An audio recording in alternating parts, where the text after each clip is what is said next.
ఓం సాయిరామ్. బాబా భక్తులందరికీ కూడా నమస్కారం అండి. అందరూ కూడా సుఖంగా సంతోషంగా ఎప్పుడూ కూడా ఆనందంగా ఉండాలి అని చెప్పి ఆ బాబాగారి తరపున నేను కూడా మనస్ఫూర్తిగా కోరుకుంటున్నాను.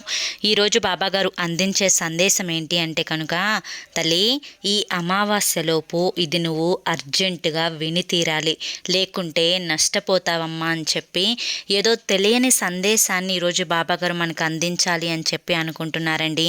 మరి ఏ రోజుకు ఆ రోజు మనం వినాలి అనుకుంటున్న సందేశాన్ని బాబాగారు మన భవిష్యత్తు కోసం అందిస్తున్నారు అంటే నిజంగా మనం చాలా అదృష్టవంతులం.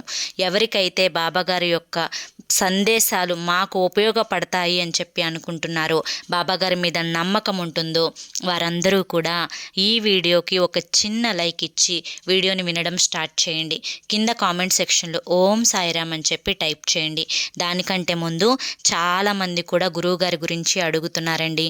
నేను పదే పదే ఈ గురువుగారి గురించే ఎందుకు చెప్తున్నాను అంటే, మా జీవితాలలో, మా స్నేహితుల జీవితాలలో ఎన్నో రకాల సమస్యల నుంచి బయటపడవేసి ఈ రోజున మా సంతోషానికి, మా స్నేహితుల సంతోషానికి కారణమయ్యారు ఈ గురువుగారు. ఈ గురువుగారు మన గురువుగారేనండి. శ్రీ షిరిడి సాయిబాబా ఆశీస్సులతో జ్యోతిష్యం చెప్పబడును. గురూజీ శివరామరాజు గారు. Phone number 9959422552. మీరు ఇప్పటి వరకు ఎన్నో చోట్ల జ్యోతిష్యం చెప్పించుకొని ఉండవచ్చు. మీరు ఆశించిన మార్పులు మీ జీవితాలలో జరిగి ఉండకపోవచ్చు. ఇక్కడ అలా జరగదండి. మీ సమస్యలు ఏవైతే ఉన్నాయో, ప్రేమ, పెళ్లి, ఉద్యోగం, రాజకీయం, సంతానం లేక ఇబ్బంది పడుతున్న భార్యాభర్తల మధ్య గొడవలున్నా, అప్పుల సమస్యలున్నా, శత్రువుల సమస్యలున్నా, మీకు ఎటువంటి సమస్యలున్నా కానీ ఆ సమస్యలేంటో మీరు గురువుగారికి చెప్పినట్లయితే వాటికి తగిన పూజలు చేసి గురువుగారు మీకు 9 రోజుల్లోనే పరిష్కారాన్ని చూపిస్తారు. గురువుగారు చెప్పింది చెప్పినట్టు జరుగుతుంది. నమ్మకంతో కాంటాక్ట్ అవ్వండి. ఇక బాబాగారి యొక్క సందేశం విషయానికి వస్తే కనుక, తల్లి, ఈ అమావాస్యలోపు నువ్వు ముఖ్యంగా తెలుసుకోవాల్సిన విషయం, అర్జెంటుగా తెలుసుకోవాల్సిన విషయం ఏంటి నేను చెప్తున్నాను అంటే కనుక, తల్లి, ఏం చెప్తున్నానో, ఏది జరిగితే నీ భవిష్యత్తు బంగారుమయమవుతుందో అదే చెప్తాను. జాగ్రత్తగా తెలుసుకో, జాగ్రత్తగా విను. ఈ చిన్న కథ ద్వారా నీ జీవితంలో ఒక మెలకువను నేర్పిస్తాను. అది తెలుసుకొని నువ్వు అనుసరించినట్లయితే నీ జీవితం బంగారుమయం అవుతుంది. అమావాస్యలోపు నువ్వు ఇది చేసినట్లయితే నీ దరిద్రాలన్నీ కూడా పటాపంచలైపోయి నీ జీవితంలో అదృష్టం తొలి అడుగు వేస్తుంది అని గుర్తుంచుకో. తల్లి, ఒక ఊరిలో రామయ్య అనే వ్యక్తి ఉన్నాడు. అతనికి పెళ్ళయింది. 2 బిడ్డలు కూడా ఉన్నారు. కానీ అతనికి చేయడానికి ఏ పని కూడా లేదన్నమాట. ఉన్న సొమ్ముతో కొన్ని రోజులు ప్రశాంతంగా తిన్నారు. కానీ ఇక రోజులు గడిచే కొద్దీ సొమ్ము కూడా పూర్తిగా తరిగిపోయింది. రామయ్యకు ఏ పని లేకపోవడంతో చాలా పరిస్థితి దారుణంగా తయారైందనమాట. ఒకరోజు వాళ్ళ భార్య రామయ్యతో చెప్తుంది, ఉన్న సొమ్మంతా కూడా కూర్చుని తింటే ఎన్ని రోజులు వస్తుంది? అలాగే మన దగ్గర ఉన్న సొమ్ము మొత్తం అయిపోయింది. రేపటికి బియ్యం కూడా నిండుకున్నాయి. పిల్లల పరిస్థితిని చూస్తుంటే జాలి వేస్తుంది. మీరు ఇలాగే ఏ పని పాట లేకుండా కూర్చుంటే మనకి ముద్ద దిగుతుందా చెప్పండి అని అతనిని పనిని వెతుక్కోమని చెప్పి పంపిస్తుంది. రామయ్య తెలిసిన వాళ్ళని అందరినీ కూడా వెళ్ళి అడుగుతాడు. ఎవ్వరూ కూడా పనిలో పెట్టుకోరనమాట. ఇక సాయంత్రానికి అలసిపోయి ఇంటికి వస్తాడు. ఏమండి, పని దొరికిందా అని చెప్పి వాళ్ళ ఆవిడ అడుగుతుందనమాట. అయితే భార్యకు ఇలా సమాధానం ఇస్తాడు, ఎంతోమంది వ్యాపారస్తులను కలిశాను, తెలిసిన స్నేహితులను కలిశాను, ఎవ్వరూ కూడా పని లేదు అని చెప్పి చెప్తున్నారు. నేను మాత్రం ఏం చేసేది అని చెప్పి రామయ్య అడుగుతాడు. అప్పుడు వాళ్ళ భార్య ఏమంటుంది అంటే కనుక, మామూలుగా వెళ్ళి పని ఉందా అని చెప్పి అడిగితే పని ఉంది అని చెప్పి ఎవ్వరూ ఇవ్వరండి. మన పరిస్థితిని చెప్పండి. మన ఇంట్లో ఆర్థిక పరిస్థితి ఎంత దిగజారిపోయిందో చెప్పండి. మనకి ముద్ద దిగటం లేదు అని చెప్పి చెప్పండి. కడుపుకి ఆకలిగా ఉండి ఎన్నో రోజులు పస్తులు పడుకున్నాము అని చెప్పండి. పిల్లల పరిస్థితిని గురించి దారుణంగా వివరించండి. అప్పుడే మిమ్మల్ని చూసి జాలిపడి ఎవరైనా ఉద్యోగాన్ని ఇస్తారు. అంతేకాకుండా మీరు వెళ్ళిన కొట్టుకి మళ్ళీ వెళ్ళడం లేదు, వెళ్ళిన కొట్టుకే 2-3 సార్లు వెళ్ళి మరీ అడగండి. అప్పుడు వారు జాలి పడడానికి అవకాశం ఉంటుంది, మీకు పని దొరుకుతుంది అని చెప్తుంది. ఇక రెండవ రోజు అతనికి నచ్చకపోయినా కానీ భార్యను బిడ్డలను పోషించడం కోసం తెలిసిన వాళ్ళందరి కాళ్ళు పట్టుకుంటాడు. పరిస్థితిని గురించి వివరించి చెప్తాడు.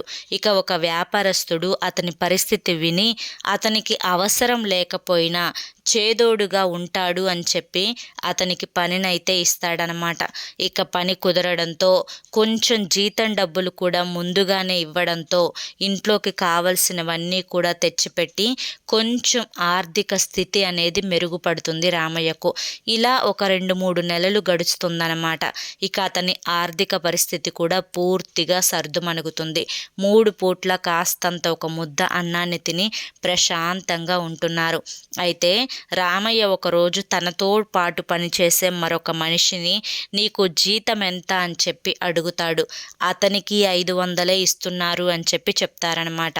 నేను చేసిన పనే నువ్వు కూడా చేస్తున్నావు, కానీ నాకు మాత్రం రోజుకి 100 రూపాయలు మాత్రమే ఇస్తున్నారు, నీకు రోజుకి 500 ఎందుకు ఇస్తున్నారు? నేను ఈ విషయం గురించి యజమానితో మాట్లాడతాను అని చెప్పి యజమాని దగ్గరికి వెళ్ళి అడుగుతాడు.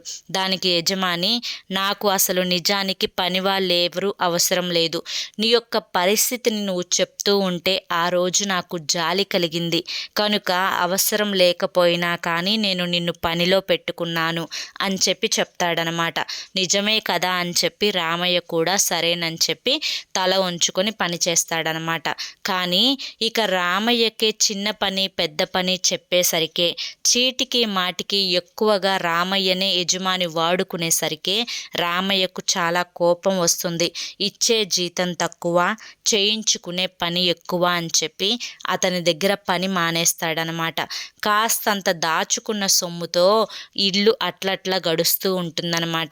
ఇక పరిస్థితి మళ్ళీ దారుణంగా తయారవ్వక ముందే ఇంకొక పని నేను వెతుక్కోవాలి అని చెప్పి రామయ్య పక్క ఊరికి ప్రయాణం చేస్తాడు. పక్క ఊరికి ప్రయాణం చేసే సమయంలో దారిలో ఒక స్వామీజీ అతనికి కనిపిస్తాడనమాట. ఆ స్వామీజీని నాకు ఎందుకు ఇటువంటి పరిస్థితి ఎదురవుతుందో తెలుసుకుందాము అని చెప్పి అనుకొని స్వామీజీ దగ్గరికి వెళ్ళి కూర్చొని అతని ఆర్థిక స్థితిగతుల గురించి అన్నీ కూడా చెప్తాడనమాట. దానికి ఆ గురువుగారు ఏమని చెప్తారు అంటే, నువ్వు ఈ రోజున ఈ పరిస్థితులలో ఉన్నావు అంటే దానికి కారణం నువ్వే. నీ యొక్క అమాయకత్వం వల్ల, నీ తెలివి లేని పిచ్చితనం వల్ల నీ భార్య బిడ్డలు ఈ రోజున ఏడుస్తున్నారు అని చెప్పి గురువుగారు అనేసరికి రామయ్యకు ఏమీ అర్థం కాలేదు. ఏంటి గురువుగారు, నా వల్ల ఎందుకు నా కుటుంబం పరిస్థితి ఇంత దారుణంగా తయారవుతుంది? నేను చేసే పని చేస్తూనే ఉన్నాను కదా, నేనేం తప్పు చేశాను అని చెప్పి గురువుని అడుగుతాడనమాట. దానికి గురువుగారు, నాయనా, ఎప్పుడైనా కానీ నువ్వే కాదు ఏ మనిషి అయినా కానీ నలుగురిలో విలువగా బ్రతకాలి అని చెప్పే అనుకుంటారు. అలాగే నలుగురిలో విలువగా బ్రతకాలి అనుకునే ప్రతి మనిషికి కూడా 7 ముఖ్యమైన విషయాలు తెలిసి తీరాలి. ఈ 7 ముఖ్యమైన విషయాలు ఎవరి జీవితాలలో అయితే పాటిస్తారో వారు ఎవ్వరి కింద తలవంచాల్సిన పని ఉండదు. నలుగురిలో గొప్పగా బతుకుతారు. నలుగురిలో ఒక ప్రత్యేకమైన గుర్తింపు వారికి ఉంటుంది. ఆ 7 విషయాలేంటో చెప్పండి గురువుగారు అని చెప్పి రామయ్య అడిగితే గురువుగారు అందులో మొదటిది, నీ నిస్సహాయతను, నీ దీనస్థితిని ఎవ్వరికీ కూడా ఎప్పుడూ చెప్పకూడదు. ఇప్పుడున్న ప్రస్తుత రోజుల్లో కొంతమంది దృష్టి తగులుతుంది అన్న ఉద్దేశంతో, లేదా నిజంగానే పరిస్థితులు దారుణంగా ఉన్నా కానీ ఎదుటి వారి దగ్గర, ఇరుగు పొరుగు వారి దగ్గర, స్నేహితుల దగ్గర వారి యొక్క నిస్సహాయతను, వారి యొక్క దీనస్థితిని వివరించి చెప్తారు. చెప్పేటప్పుడు బాగానే ఉంటుంది, కానీ అది తెలుసుకున్న వారు మాత్రం సమయం చూసి వారిని చాలా దారుణంగా అవమానిస్తూ ఉంటారు. వారికి ఎదుటి వారి యొక్క దృష్టిలో విలువ అనేది పడిపోతుంది. నలుగురిలోకి వెళ్ళినా కూడా వారిని ఒక మనిషిలాగే చూడరు. ఎటువంటి నిస్సహాయతను, దీనస్థితిని ఎదుటివారు తగ్గించకపోగా ఇటువంటి సిచ్యువేషన్లన్నీ కూడా ఎదుటివారు కల్పించే అవకాశాలు చాలా ఎక్కువగా ఉంటాయి. కనుక నీ యొక్క నిస్సహాయతను, నీ యొక్క దీనస్థితిని ఎవ్వరితో కూడా పంచుకోకూడదు. ఇక రెండవది, గతంలో నువ్వు చేసిన తప్పులను, భవిష్యత్తులో చేసే ముఖ్యమైన పనులను కూడా ఎవ్వరికి పొరపాటున కూడా చెప్పకూడదు. అంటే నువ్వు గతంలో చేసిన తప్పులను ఎదుటి వారికి చెప్పడం వల్ల ఆ తప్పులు ఒప్పులైపోవు కదా. అంతేకాకుండా ఆ తప్పులు నువ్వు చేశావు అని నీ తప్పు నువ్వే ఒప్పుకున్నట్లు అవుతుంది. తప్పు చేశానని నువ్వే వారి ముందు అంటే చాలా ఇదిగా చెప్పినట్లుగా ఉంటుంది. దీనివల్ల నువ్వు తప్పుడు మనిషిగా ఎదుటి వారిలో ముద్రింపబడతావు.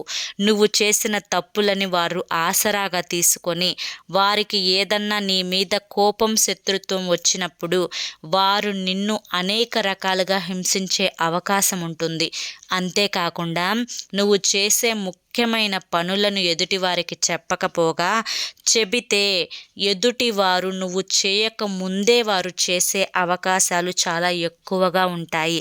లేదా నువ్వు చేయగలిగే ముఖ్యమైన పనులు ముందు భవిష్యత్తులో వాడు ఇది చేస్తాడు అని చెప్పి అందరికీ చెప్పడం వల్ల అందరిలో కొందరైనా కానీ నీకంటే ముందు చేసి నిన్ను ఓడించే ప్రయత్నం చేస్తూ ఉంటారు.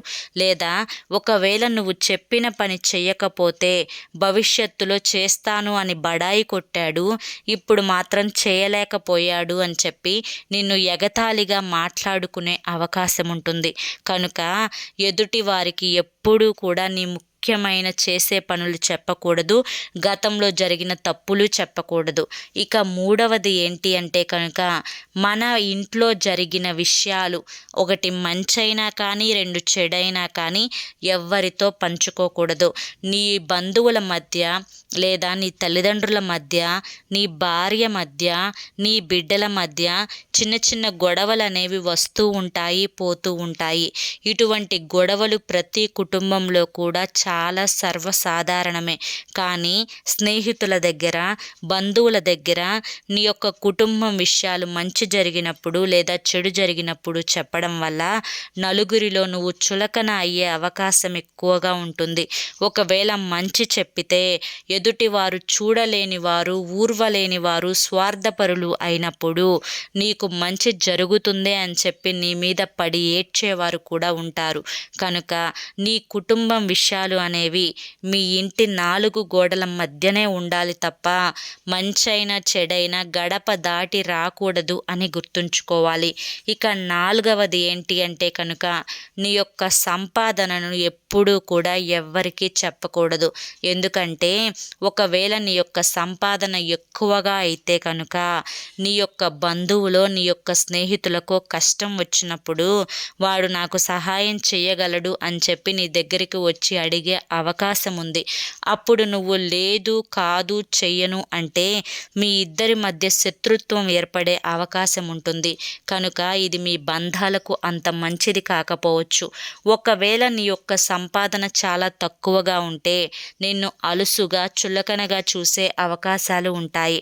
కనుక ఎప్పుడైనా కానీ నీ యొక్క సంపాదనను ఎదుటి వారికి చెప్పకూడదు అని చెప్పి గుర్తుంచుకోవాలి. తరువాత 5వది, నీ యొక్క బలాన్ని కానీ, నీ యొక్క బలహీనతను కానీ ఎదుటి వారికి ఎప్పుడూ కూడా చెప్పకూడదు. ఎందుకంటే నీ యొక్క బలాన్ని చెప్పినప్పుడు ఎదుటివారు నీ యొక్క బలాన్ని వారి యొక్క బలంగా మార్చుకునే అవకాశం ఉంటుంది. లేదా బలహీనత తెలిసినప్పుడు దానికి తగ్గ ప్లానులు వేసి నిన్ను ఓడించే అవకాశం కూడా ఎక్కువగా ఉంటుంది. కనుక ఎప్పుడూ కూడా బయటి వ్యక్తికి, ఎంత స్నేహితుడైనా కానివ్వు, ఎంత బంధువైనా కానివ్వు, నీ యొక్క బలాన్ని, బలహీనతను పంచకూడదు.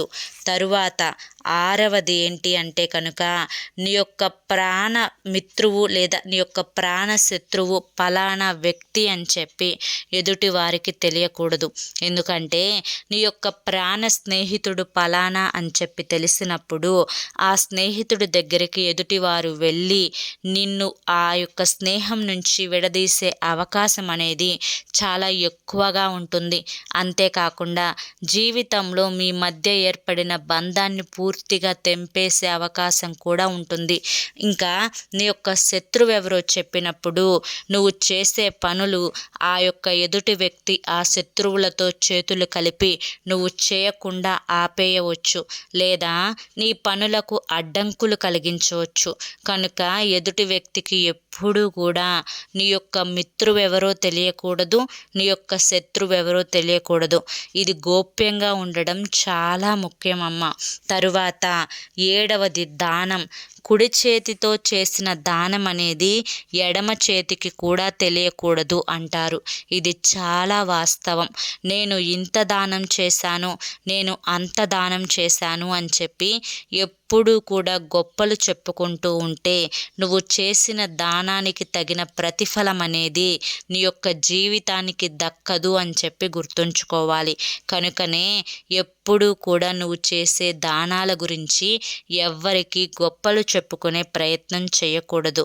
అది గోప్యంగా ఉంటేనే నీకు చాలా మంచిది అని చెప్పి ఆ గురువు ఈ యొక్క 7 ముఖ్యమైన విషయాలు ఎవరి జీవితంలో అయితే అలవాటుగా మార్చుకుంటారో వారి యొక్క జీవితం ఎప్పుడూ కూడా ఎదుటి వారి చేత గౌరవింపబడేలాగే ఉంటుంది.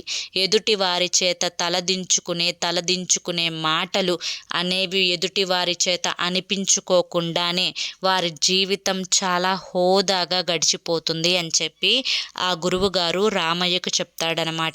ఇవన్నీ తెలుసుకున్న రామయ్య వీటన్నింటినీ కూడా జీవితంలో అలవాటు చేసుకొని తన జీవితాన్ని చాలా సంతోషంగా ముందుకు నెట్టుకొని వెళ్తూ ఉంటాడనమాట. ఈ కథ ద్వారా తల్లి నువ్వు కూడా నీ జీవితంలో ఈ 7 ముఖ్యమైన విషయాలను తప్పకుండా గుర్తుంచుకోవాలి.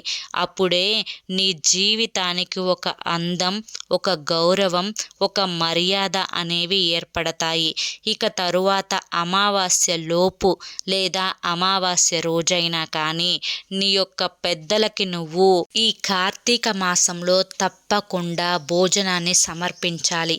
అది ఎలా అంటే కనుక ఒక ఇస్తరాకు, ఆ ఇస్తరాకులోకి భోజనం అంటే బియ్యం, పప్పు, చింతపండు, కూరగాయలు, ఉప్పు, కారం వీటన్నింటినీ కూడా సపరేట్గా నువ్వు చక్కగా ప్యాకింగ్ చేసుకొని నీ ఇంటి దగ్గరలో శివాలయంలో ఉన్న పంతులు గారికి కనుక నువ్వు ఈ మామూలుని నువ్వు సమర్పించుకోగలిగితే నీ యొక్క పెద్దల ఆశీర్వాదం అనేది ఈ కార్తీక మాసంలో నీకు దక్కుతుంది. దీని యొక్క ఆంతర్యం ఏంటి అంటే కనుక నీ భవిష్యత్తు బంగారంలా ఉండడానికి నీ పెద్దల ఆశీర్వాదం నీకు చాలా ముఖ్యం. బ్రతికున్నప్పుడు నీ యొక్క పెద్దల ఆశీర్వాదాలు నీకు ఎంత మంచిగా ఉపయోగపడ్డాయో అదేవిధంగా వారు చనిపోయాక కూడా వారి ఆశీర్వాదాలు నీపై ఎల్లప్పుడూ ఉండాలి అంటే కనుక ఈ కార్తీక మాసంలో అమావాస్య లోపు నువ్వు వారికి భోజనాన్ని సమర్పిస్తే కనుక వారి యొక్క ఆశీర్వాదాలు అనేవి నీ మీద, నీ బిడ్డల మీద, నీ కుటుంబం మీద ఎల్లవేళలా కూడా ఉంటాయి. తల్లి, పోయిన సంవత్సరం కూడా నువ్వు ఇలా చెయ్యలేదు కాబట్టే ఈ సంవత్సరంలో ఇన్ని కష్టాలను నువ్వు చూడాల్సి వచ్చింది.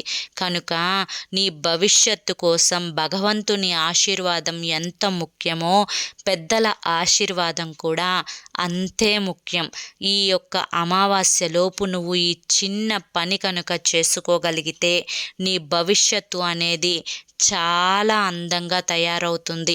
వారి యొక్క నిండు ఆశీర్వాదాలు అనేవి నీ జీవితానికి చాలా చక్కగా ఉపయోగపడతాయి అని చెప్పి ఈరోజు బాబాగారు మనకి అమావాస్య లోపు లేదా అమావాస్య రోజుకి మనం చేయవలసిన పనిని గుర్తు చేశారు. ఇది చాలా ముఖ్యమండి. ఎందుకంటే పెద్దల ఆశీర్వాదం అనేది ప్రతి బిడ్డకు అవసరమే. అంతేకాకుండా ఈ కథ ద్వారా బాబాగారు మనకి మన జీవితంలో అలవాటు చేసుకోవలసిన 7 ముఖ్యమైన విషయాల గురించి కూడా చెప్పారు. కనుక వాటన్నింటినీ కూడా మన జీవితంలో అలవాటుగా మార్చుకొని మన జీవితాన్ని అందంగా తీర్చిదిద్దుకుందాము. మరి ఈ సందేశం మీ అందరికీ కూడా నచ్చింది అనుకుంటున్నాను. నచ్చింది అనిపిస్తే చూసి వెళ్ళే వాళ్ళు తప్పకుండా ఈ వీడియోకి ఒక చిన్న లైక్ ఇవ్వండి, షేర్ చేయండి, ఛానల్ని సబ్స్క్రైబ్ చేసుకోవడం మాత్రం మర్చిపోవద్దు. మరి రేపు మరొక మంచి వీడియోతోటి తప్పకుండా కలుసుకుందాం. అంతవరకు కూడా బాబాగారి యొక్క ఆశీస్సులు మీ మీద, మీ బిడ్డల మీద, మీ కుటుంబం మీద ఎల్లవేళలా ఉండాలి అని చెప్పి మనస్ఫూర్తిగా కోరుకుంటూ సర్వే జనా సుఖినో భవంతు. ఓం సాయిరామ్.